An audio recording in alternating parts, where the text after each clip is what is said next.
Mission वात्सल्य अंतर्गत बाल कल्याण एवं संरक्षण समितियों के लिए दिशानिर्देश तैयार करने हेतु राज्य स्तरीय कंसल्टेशन का आयोजन झारखंड राज्य बाल संरक्षण सोसाइटी के तत्वाधान में चाइल्ड इन नीड इंस्टीट्यूट के तकनीकी सहयोग से कैपिटल हिल होटल रांची में आयोजित किया गया।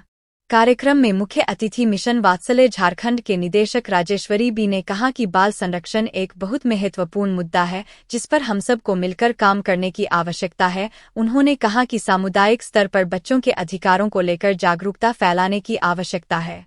इससे पूर्व कार्यक्रम का उद्घाटन अतिथियों ने दीप प्रज्वलन कर किया। प्रतिभागियों का स्वागत करते हुए सीनी की स्टेट हेड तन्वी झा ने कहा कि आज एक अच्छा मौका है कि हम सभी हितधारक मिलकर झारखंड में मिशन वात्सल्य के सफल एवं प्रभावकारी कार्यान्वयन के लिए विचार विमर्श हेतु उपस्थित हैं। तो आइए सुनते हैं state programme manager Tanvi Jha ने कहा कि झारखंड राज्य बाल संरक्षण संस्था और सीनी द्वारा आयोजित किया गया है चाइल्ड इन नीड इंस्टीट्यूट, और यहाँ पर हम लोग चर्चा कर रहे हैं कि कैसे मिशन वात्सल्य के अंतर्गत जो child welfare and protection committees की बात हुई है उसका स्टेट का कैसे गाइडलाइंस बन पाए और ग्राउंड लेवल में ये समितियाँ कैसे कार्य कर पाए। हमारे साथ मिशन वात्सल्य से भी लोग हैं और वो शेयर कर सकते हैं कि सरकार अभी कहाँ पर है इन चीज़ों पे और कैसे अलग अलग विभागों के साथ चर्चा हो रही है, पंचायती राज हो या अर्बन हो। वहीं राजीव पांडे ने कहा कि हमारे अंग हैं उनकी वल्नरेबिलिटी को कम करने के लिए जो एफर्ट ले सकते हैं, जॉइंट एफर्ट, उसके लिए ये बैठक है। और बार बार हम लोग कोरोना के बाद से देख रहे हैं कि जब से मोबाइल का उपयोग गार्जियन और टीचर ने बच्चों के लिए अलाउड कर दिया है तब से उनकी वल्नरेबिलिटी बढ़ गई है। हमारी चिंता सबसे ज़्यादा पोक्सो की किस चीज़ पे होती है, तो उसको कम करने के लिए जो समुदाय की भागीदारी को हम कैसे बढ़ाएंगे उसके लिए आज हम मंथन कर रहे हैं। और जो डिफरेंट डिपार्टमेंट का उसमें जो रोल होगा उसको तय करने के लिए एक मार्गदर्शिका। वहीं रांची डीसीपीओ वेद प्रकाश ने कहा कि झारखंड राज्य बाल संरक्षण संस्था और सिन्नी के द्वारा आयोजित किया गया है। इस कार्यक्रम के द्वारा अभी जो मिशन वात्सल्य एक योजना है जो बच्चों के संरक्षण के लिए चलाई जा रही है, तो ये भारत सरकार का एक गाइडलाइंस है। इसके अंतर्गत जो भी बच्चे देख रेख और संरक्षण के योग्य हैं और कहीं ना कहीं वनरेबल हो जाते हैं, जैसे कम्युनिटी लेवल्स पे क्या होता है कि अभी जिला में बैठ के, स्टेट में बैठ के बच्चों की मॉनिटरिंग कैसे किया जाए, क्या एक तंत्र हो जिससे बच्चों की मॉनिटरिंग ग्राउंड लेवल पे किया जा सके। तो अभी क्या है कि एक जो पूर्व में इस मार्गदर्शिका के आने के पूर्व एक समेकित बाल संरक्षण योजना संचालित थी। उस योजना के अंतर्गत जो क्या था, ग्राम लेवल पर एक बाल संरक्षण समिति ये एक गठित थी और प्रखंड लेवल पर प्रखंड बाल संरक्षण समिति और जिला स्तर पर जिला बाल समिति। वो कमेटी जो है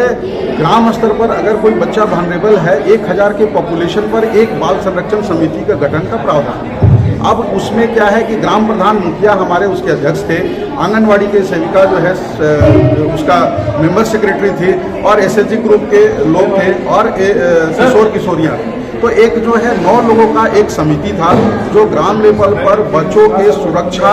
के संबंध में मॉनिटरिंग करती थी। अगर कोई इस तरह का मामला आता है संज्ञान में तो उसको प्रखंड लेवल पे उसको फॉरवर्ड करती थी। अगर वहाँ से भी उनका निदान नहीं हो पाता था तो उसका क्या है कि जिला स्तर पर जो जिला स्तरीय कमेटी थी जिसका उपायुक्त महोदय अध्यक्ष थे उनके द्वारा इसका निराकरण किया जाता। तो उसी एक अभी जो है वो जो कमेटी थी उसी के आलोक में जब मिशन वात्सल्य योजना जब अभी आई है 2022 में, तो उसी के आलोक में अब उस योजना में आया कि पंचायत लेवल पर भी एक कमेटी हो, जिसकी पूर्व में ऐसा कुछ नहीं था कि पंचायत लेवल पर भी एक कमेटी होगी। तो अभी पंचायत लेवल पर एक कमेटी होगी और पंचायत स्तर पर जो है पंचायत सेवक जो हैं वो बैठक आहूत करें और पंचायत लेवल पर जो एक अनटाइड फंड की बात आ रही है कि जो 5% अनटाइड फंड है उसका उपयोग बच्चों के कल्याण के लिए, बच्चों के प्रोटेक्शन के लिए, शिक्षा के लिए किया जा सके। तो अब इसी चीज़ों पे लेके आ रहा है कि जो मैकेनिज्म है, अभी जो वर्तमान मैकेनिज्म है वो किस तरह से काम कर रहा है और अभी किस तरह से करने की आवश्यकता है। तो जो मैकेनिज्म जो बनाना है अभी भारत सरकार के द्वारा जो मैकेनिज्म निर्देशिका दी गई है उसका हम लोग अनुपालन कर रहे हैं, लेकिन राज्य स्तर पे बच्चों के सुरक्षा संरक्षा के लिए और क्या बेहतर किया जा सके और किस रूप से उस मार्गदर्शिका में कुछ परिवर्तन करके स्थानीय स्तर पर हम उसको लागू कर सके, उसके लिए एक बैठक आउट की गई है। और अभी उस पर मंत्रणा चल रही है, उस पर विभाग स्तर से भी और जो भी हमारे एनजीओ पार्टनर्स हैं वो भी आकलन करके अपने अपने समीक्षा आज हो रही है कि किस तरह से और बेहतर तरीके से इस गाइडलाइंस को राज्य स्तर पे बनाया जा सके, जिससे बच्चों का मॉनिटरिंग कम्युनिटी लेवल पे, मतलब हम ग्राम स्तर, पंचायत स्तर, ब्लॉक स्तर से कर सकते हैं और बच्चों का बेहतर विकास हो सकता है। अब इसमें यह भी एक परिकल्पना है कि एक कम्युनिटी लेवल पे बच्चों के लिए एक अच्छा सेफ्टी नेट बनाया जाए और कम्युनिटी को एक स्वामित्व लेना होगा, बच्चों के लिए एक स्वामित्व लेना होगा। ऐसा नहीं होगा कि बच्चा वल्नरेबल है, आपका बच्चा है तो हमें आवश्यकता नहीं है। कम्युनिटी में इसको लाना और हर मासिक बैठक में इन चीज़ों को लाना और कम्युनिटी को ऑनरशिप देना कि बताना कि आपके ही बच्चे हैं समुदाय के, उनके कल्याण के लिए आप जागृत होइए और जो भी सरकार के द्वारा योजना चल रही है उससे अवगत होइए और हर विभाग आपके साथ कदम से कदम मिला के तत्पर है चलने के लिए और बच्चों के कल्याण के लिए, चाहे एडमिशन की बात हो, बाल मजदूरी की बात हो, बाल तस्करी की बात हो, सारा विभाग कदम से कदम मिला के चलने को तैयार है। और जिला में जिला बाल संरक्षण इकाई एक एस्टैब्लिश्ड स्ट्रक्चर है जो चीज़ों को देख रही है और समय समय पर जागरूकता के माध्यम से प्रचार प्रसार करके बता रही है कि किस किस तरह की योजनाएं बच्चों के लिए चल रही है और कहां इसकी समाधान किया जा सकता है। तो ये एक लगातार प्रक्रिया है और आज जो है हम लोग यहाँ पे जो बैठे हैं ये मार्गदर्शिका जो है बच्चों के लिए, इसको राज्य स्तर पे और बेहतर कैसे बनाया जा सके उसके लिए आज ये बैठा है।